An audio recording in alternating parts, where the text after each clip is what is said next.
Hi, this is Autumn Lake. I will be discussing gastroesophageal reflux disease in infancy.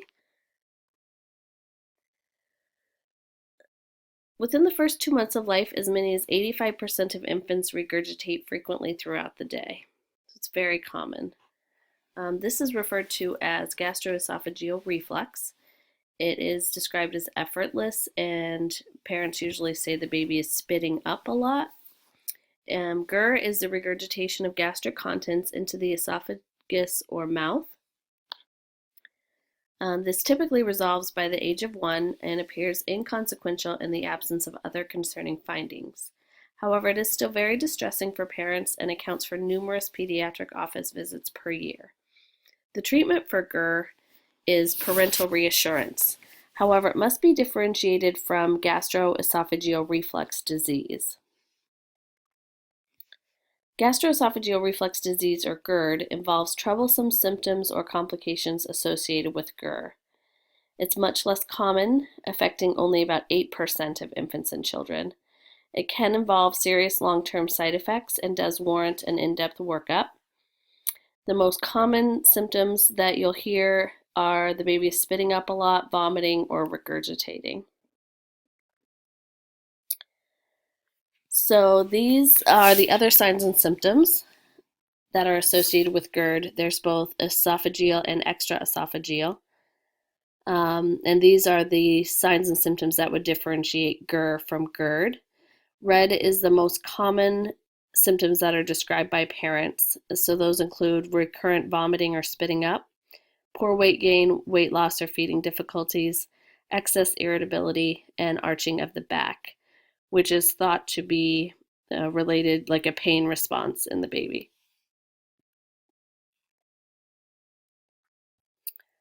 So thorough health history and physical are central to the evaluation of GERD and in differentiating benign GER from GERD. Your health history should include the past medical history of the baby, including the birth history, neurologic problems, growth and development concerns, any allergies, past surgical history or hospitalizations, and then a pertinent family history, GI disease, GERD, or atopic disease in immediate family members. So a very in-depth feeding history is very important. Is the baby being breastfed or formula fed? Breastfed infants do have a lower incidence of GERD than formula fed infants. And for formula fed infants, you want to know the volume that's being fed and how frequently are the feedings, what type of formula is being used, how is it being prepared, and what position is the baby in during and after feedings.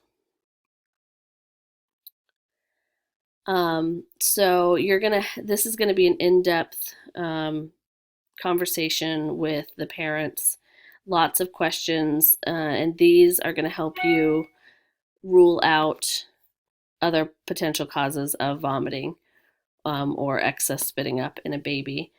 But you're gonna want to inquire about the nature of the vomiting. Is it bile? Is it blood-tinged mucus or formula? Is it forceful or projectile? Or is it just kind of like it just kind of comes out of the mouth, or is it like spraying across the room? How often is the baby vomiting? Is it after every meal? Is it not associated with meals? And then any recent history of fever, lethargy, respiratory symptoms, voiding pattern, and stooling pattern. You're going to want to ensure that the baby is adequately hydrated, and then a good weight history. And then you also want to know any loose stools or blood in the stool. Some of these are going to help you determine or exclude any life-threatening issues like the hydration status in a baby that could warrant a need for emergency care if they're not getting enough and they're dehydrated. A physical exam on an infant with suspected gastrointestinal disease should include an assessment of their general appearance, pulmonary and cardiac regions, an in-depth abdominal exam, including distension, tenderness, bowel sounds, or increase in the liver or spleen size, and then a thorough neurologic exam. So there are many causes of vomiting in infancy. However, many of these can be easily ruled out by a thorough history and physical. Those in red are life-threatening emergencies. Um, and then the other ones include GER and GERD, milk or protein intolerance or allergy, excess feeding syndrome, feeding disorders, pyloric stenosis, liver disease, and esophagitis.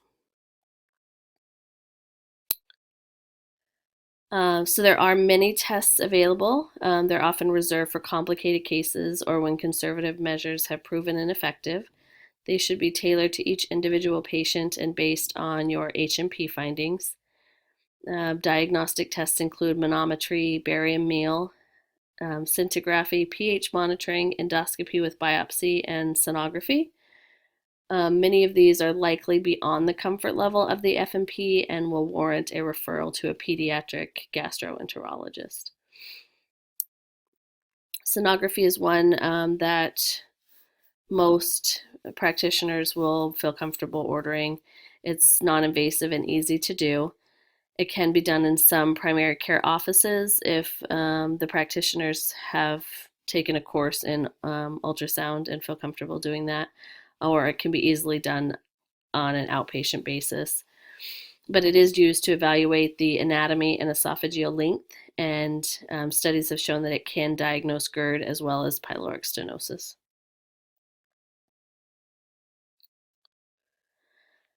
So we will discuss the following options available when you're determining your plan of care, but they include conservative measures, non-pharmacologic treatments, pharmacologic treatments, and then consultation or referrals.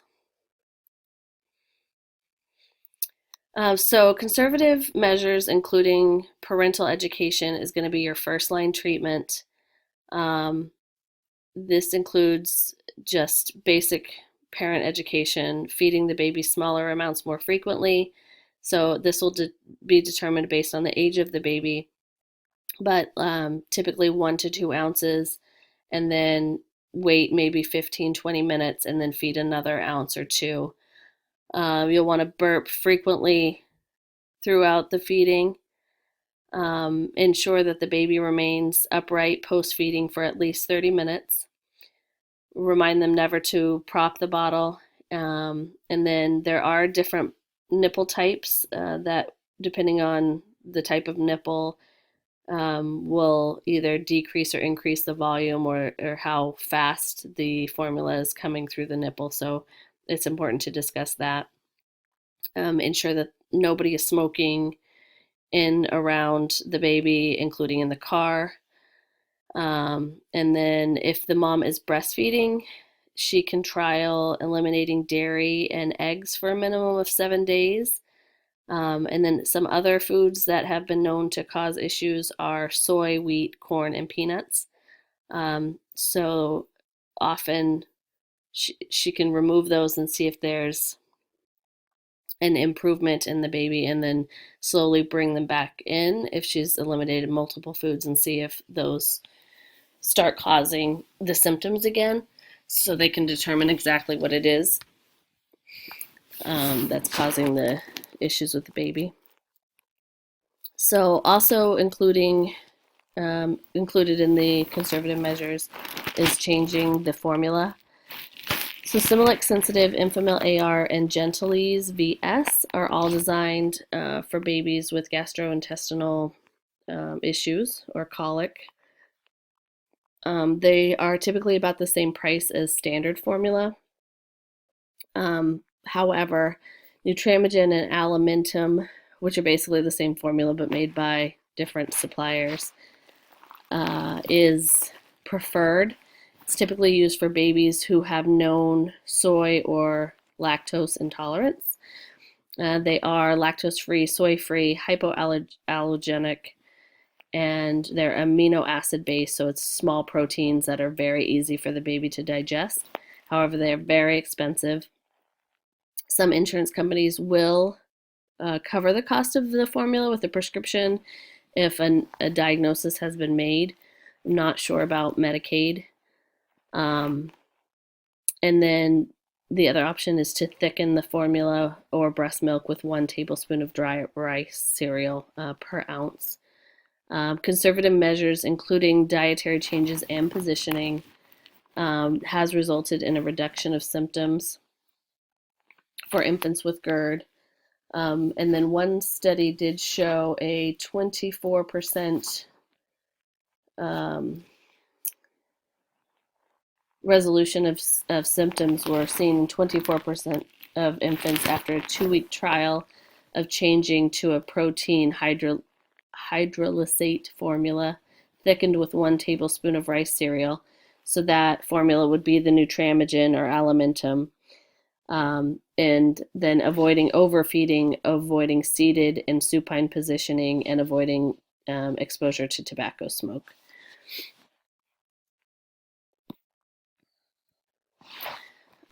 So again, not the first line therapy for GERD. These drugs are typically overprescribed, and in fact, many aren't even FDA approved for use in infants. But there are 2 major classes of drugs. Those include acid suppressants and prokinetic agents. Acid suppressants are antacid histamine 2 receptor antagonists and proton pump inhibitors.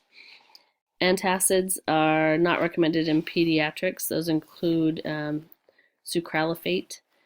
The H2RAs are the first line treatment when conservative measures have failed, and these include those meds that end in idine, like ranitidine, famotidine, and then proton pump inhibitors. They have been shown to be more effective than histamine 2 receptors, but they're not the first line treatment. And those are the drugs that end in azole, like omeprazole, lansoprazole. And then prokinetic agents are not recommended. They have many side effects, and examples of those are Reglan and baclofen. So here's a chart of different pediatric doses for medications that are prescribed for GERD. You'll see that the one and only one that is approved for infants above the age of 1 month is ranitidine. And in fact, it's only approved for erosive esophagitis, so not even approved for GERD. But many of these are prescribed off-label frequently for the pediatric population. So the next option is pediatric gastroenterology consultation. This should be considered when you've tried multiple things, including pharmacologic treatment and conservative measures, and the symptoms either aren't improving or are worsening, to evaluate for further treatments if current treatments have failed. And then if you want to do more invasive diagnostic testing or if surgical intervention is needed, you'll want to make that referral.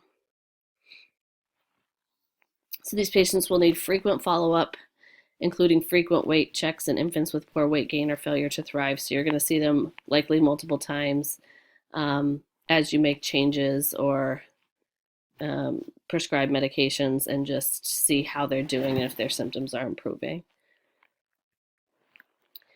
So there are complications related to untreated GERD, both intestinal and extraintestinal, including erosive esophagitis, Barrett's esophagus, strictures, and cancer. And then asthma, recurrent pneumonia, dental caries, and apparent life-threatening events have all been associated with untreated GERD. So as spitting up is common in infancy and distressing to parents, it is likely that an FNP will encounter this many times in a family practice setting. So it is important that the FNP be able to distinguish between GERD and GERD, because GERD does have the serious long-term implications, and GERD does need to be treated aggressively. However, GERD is so common that you need to know what signs and symptoms are associated with GERD so that you can either assure the parents that it's just a normal finding in infancy or look into making a different diagnosis.